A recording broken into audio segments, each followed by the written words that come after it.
In business, there are metrics, feedback loops, formulas, clear wins, clear losses. At home and in personal relationships, there's ambiguity, there's emotional nuance, there's no scorecard. And the moment we try to implement a scorecard, everybody loses. My name is Ryan Soave and I'm a licensed therapist with over 10,000 hours of clinical experience. In this video, I'm going to explain exactly how this shows up in your relationship, why the hidden scorecard you're running is quietly destroying what matters most to you, and what it actually takes to change it.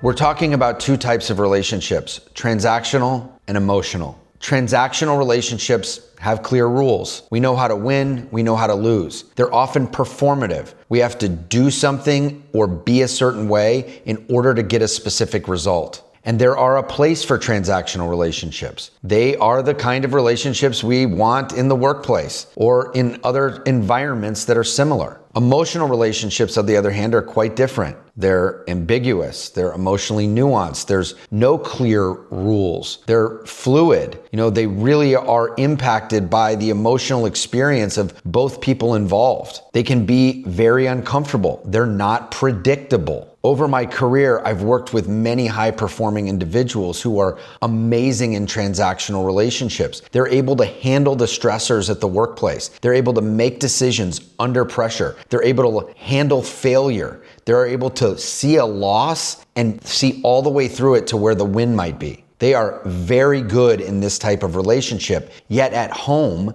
something small happens, they get triggered emotionally, and they fall apart. They can't keep a relationship together, or they don't feel satisfied in a relationship, or the others in the relationship with them don't feel satisfied. They don't really know how to connect in a vulnerable way. They tend to treat every relationship as if it's transactional, only having one gear. And that's problematic because their spouse didn't marry a CEO. Their children aren't looking to be measured and mentored all the time. And as we peel this back, we find out that they were trained to be this way. And it's effective in one environment, but not in another. And they've grown to not be able to tell the difference, or their nervous system can't necessarily tell the difference between the boardroom and the bedroom. I think most people can get on board with the idea that the bedroom has different rules than the boardroom, or at least hopefully it does. This is not a character flaw, and I'm not suggesting that these people who come to me with this need to change all of that about them. It's an adaptation. When we start peeling it back and looking at their history, we often find they were trained in their formative years, often in their families of origin or the environments that they were in, to be transactional. They had to be performative. They had to do something a certain way or be a certain way in order for their parents or those around them to seek approval. And their parents may not have been doing this intentionally, but as we look at history, we more often than not discover that they needed this adaptation to survive and thrive in the environments that they were in. It's very simple, just as simple as that. And if that's not resolved, then somebody grows up and that's the way that they handle relationships. And as I talked about in the beginning, there's a time and place to be transactional, just like there's a time and place to be emotional. And that doesn't mean we're two different people, but we don't treat buying a company in the same way we treat raising a child or being vulnerable in a relationship. There's a time and place for both of these. The challenge happens when someone is unable to discern at which time to use which style of relationship, and they stay stuck in the one that's transactional.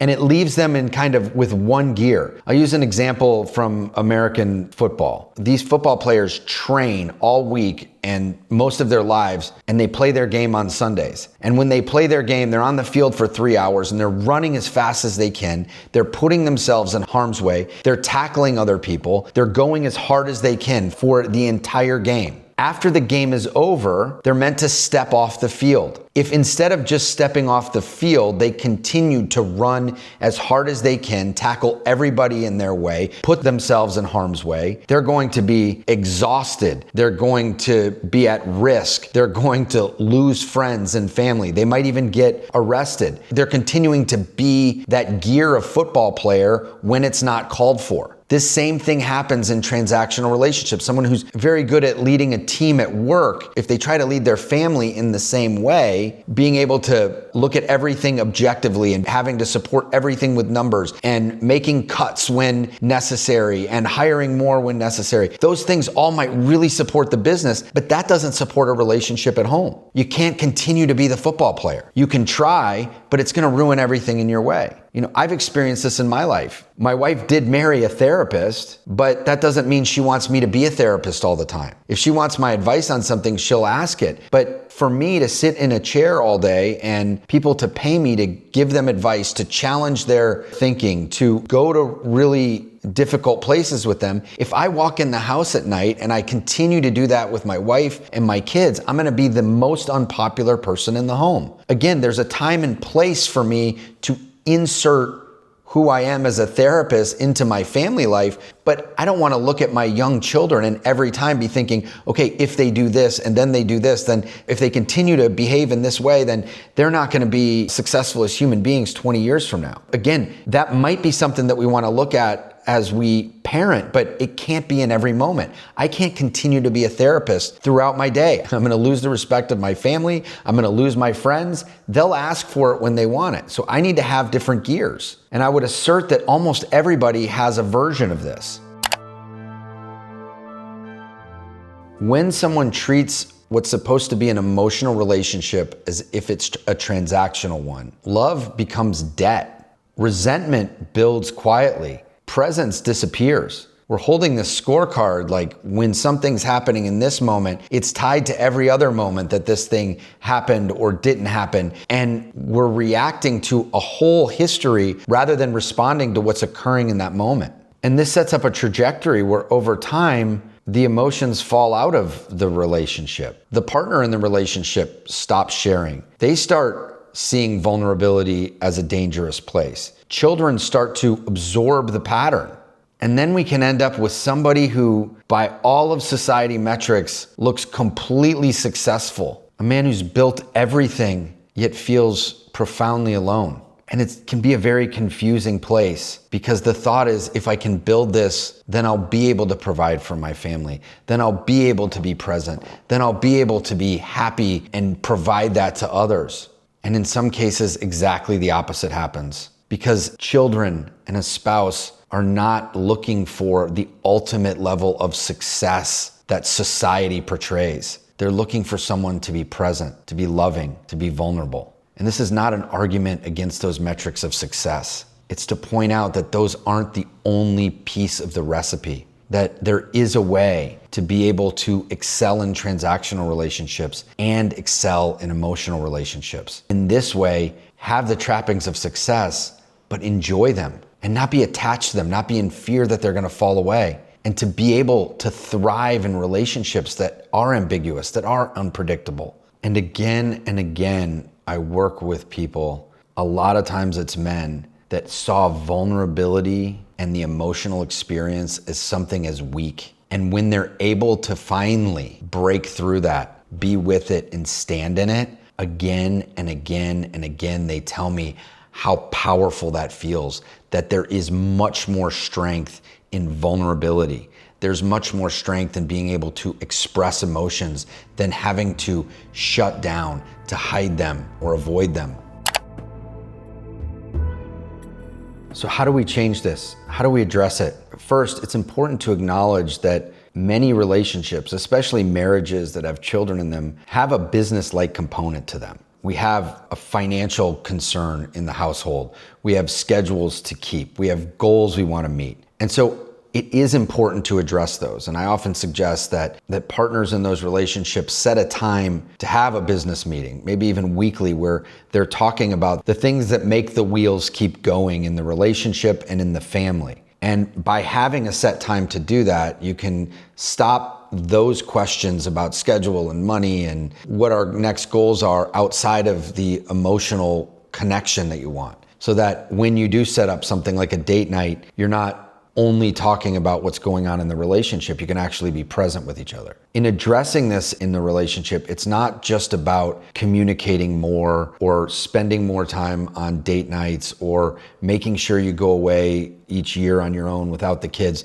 Those are all things that can be really important. But if you're just doing those on top of running things as a transactional relationship, then you're not going to get very far. Those things are all great, but what this really takes is building a distress tolerance, an emotional resilience, to be able to be with unpredictability, to be able to sit with that emotional nuance and ambiguity. And that takes knowing yourself. That takes looking at your history and understanding how and why you were shaped to be this way, how and why you were shaped to see life through the lens of transactional relationships and understand that you do it and where you do it. Then you can define the playing fields of where your transactional relationships are helpful and learn how to be able to step on and off of that field. First, define the field and determine who and what you are and what you need to show up on that field, and then how you need to step off of it at the end of each day. Thriving in an emotional relationship requires understanding yourself, knowing how you were shaped such that you thrive in transactional relationships and see all relationships through that lens. And then defining when and where it's valuable for you to employ your skill in transactional relationships.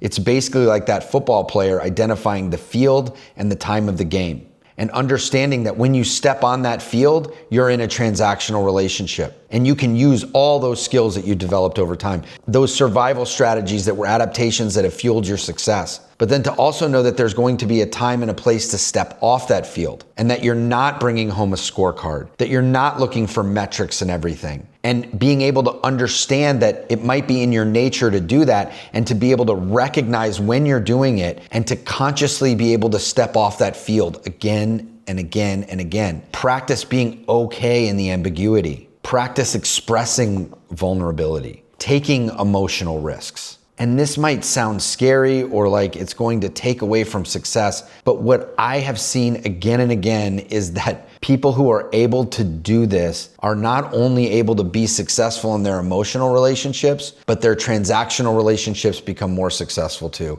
And they're able to enjoy that success. That's what's most important. The relationship isn't failing necessarily because you're not giving enough. It might just be that you're giving from the wrong place. This is not meant to say that you're wrong or doing something bad in the relationship, but to understand that it's probably not working or it won't be sustainable over time, to treat loving and familial relationships as if they're a transaction. We want to move from being performative to being generative. Not that I have to do something or give in a certain way to get something, or that my wife or kids have to do something a certain way to give something. I'm going to generate the qualities that I want to experience in the relationship. If I want love, I'm going to generate love. One of the things that I often talk to my clients about is that we don't look at a relationship as if it's 50-50. It's not 50% one partner and 50% the other. To have a really successful relationship, we want to approach it as if it's 100%, 100%. And of course, there's not 200% of the relationship. If each partner walks in as if they're 100% responsible for that relationship, how successful do you think that relationship would be? Because then we move from carrying the past into the present moment to having our history be an asset that informs us, and we move to presence in the relationship. We're not just bringing everything that has already happened into this moment. We're dealing with each moment as it occurs. And that makes all the difference. This isn't just moving out of transactional relationships. This is really about moving into love and joy. If this is your pattern, you didn't build it on purpose.